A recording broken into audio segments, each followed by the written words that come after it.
itu disepakati oleh para ulama. Teman-teman yang masih merokok tentunya biasanya sulit menerima karena masih hobi gitu kan. Tapi saya menjelaskan hukum syar'inya. Ya. Ulama sepakat semua. Kalau ulama semua madhab. Kalau anda cari kepada madhab semua, kecuali individu yang mungkin masuk dalam majelis ulama tapi masih merokok. Akhirnya mereka mengatakan itu tidak apa-apa, makruh saja. Tapi ini kalau kita kembali kepada buku-buku dasar, ada namanya buku kawaid fiqhiyah. Kaidah-kaidah dikeluarkannya hukum fikih. Di antaranya adalah semua yang mudaratnya lebih besar daripada manfaatnya hukumnya haram. Diambil daripada hukum khamr. Khamr minuman keras itu tidak semua makanan kan dirincikan dalam Al-Quran ya. Ada makanan-makanan yang keluar nanti, ada makanan yang tidak ada di zaman Nabi SAW, ada makanan tidak ada di Jazirah Arab. Bagaimana kita tahu tentang halal haramnya makanan tersebut? Kalau bukan babi misalnya, dari mana kita bisa tahu makanan itu boleh atau tidak?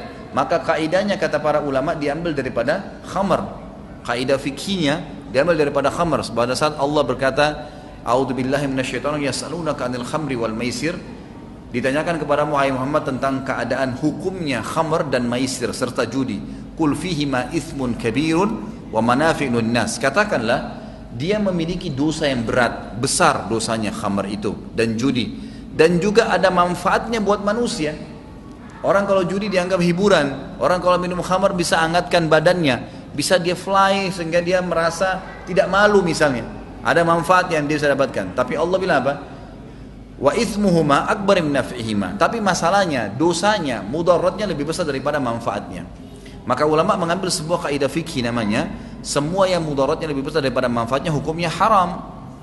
Dan ulama yang menegaskan tentang masalah rokok ini mengatakan coba dikembalikan ke masalah ayat ini.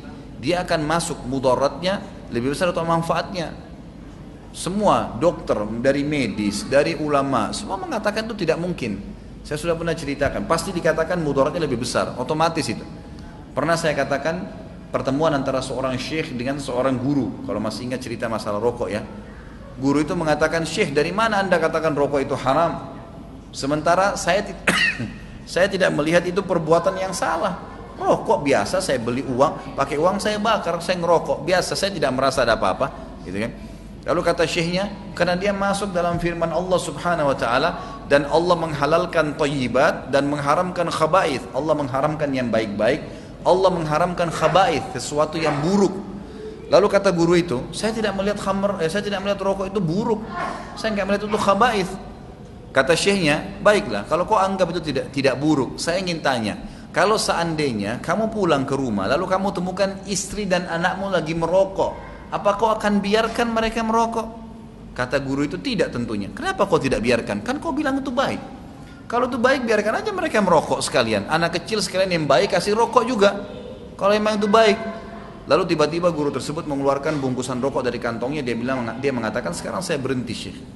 Jadi memang ini fitnah yang besar, gitu kan? Sebaiknya memang teman-teman harus berpikir dengan akal sehat. Itu sebenarnya tidak ada. Di dalam rokok itu ada 4.000 racun. Para ilmuwan sudah memberikan masalah itu. Sementara di dalam minuman beralkohol itu ditemukan 14 atau 15 racun yang bisa berbahaya, gitu kan? Tapi rokok bisa 4.000. Subhanallah. Adakah makanan atau minuman yang selesai kita konsumsi kita injak pakai kaki? Nggak ada kecuali rokok, gitu kan? Dan sekarang banyak orang-orang yang pergi ke gunung-gunung, sesajen diberikan kepada setan-setan, pasti diikuti 2 bungkus rokok. Kenapa diikuti bungkus rokok? Karena setannya suka dengan rokok itu. Pernah ada teman-teman pengalaman ruqyah begitu. Saya pernah meruqyah seseorang dari kerabat saya. Subhanallah, bagi di ruqyah, jinnya lagi ngomong, saya panas, saya gini. Ada satu kerabat saya lewat, habis merokok dia. Dia masuk, terus orang yang kesurupan itu bilang, "Kawan." Lah betul, di depan mata saya dia bilang, "Kawan." Sampai dia bilang, "Kenapa saya dibilang kawan? Ruqyah saya juga," gitu. Tapi itu dia dalam kondisi tidak sadar, orang itu kesurupan.